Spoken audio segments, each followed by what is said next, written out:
Sa ika-4 na araw, pangungunahan muli ni First Lady Liza Arneta Marcos ang pamahagi ng libreng tigsa 10 kilong bigas sa iba namang barangay sa Maynila. Kung ano ang sitwasyon doon, alamin sa report ni J.M. Thompson. J.M.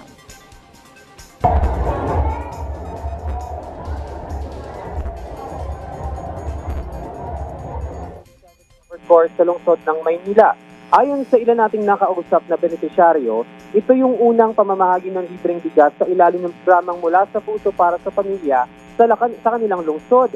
500 benepisyaryo naman yung inaasahang makakakuha ng libreng bigas ngayong araw. Itong rice distribution ngayong umaga ay muling pangungunahan nga ni First Lady Liza Arneta Marcos at inaasahan din makikisa si Yorme Isko Moreno at si Francis Zamora.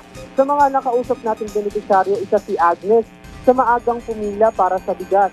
Nagpapasalamat siya dahil isa siya sa mga napasama sa mga benepisyaryo. Anya, malaking tulong ito sa kanyang pamilya at aabutin ng mahigit 2 linggo ang makukuhang bigas. Kahirap ng buhay.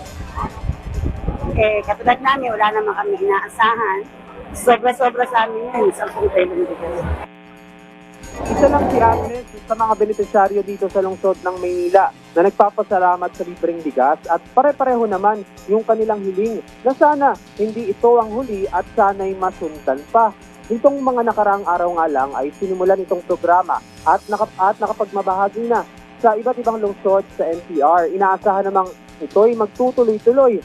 Maging ang ibang bahagi ng bansa bukod sa NCR ay mabibigyan din ng libreng bigas. Ito ay makatutulong sa mga benepisyaryo na higit na nangangailangan para kahit papano'y masiguro na may laman ang kanilang hapagkainan. Bukod pa rito, Dayan, nakatutulong nga din ang programa sa ating mga kababayang magsasaka dahil sa kanila binibili direkta ng pamahalaan ng mga bigas na ipinamamahagi.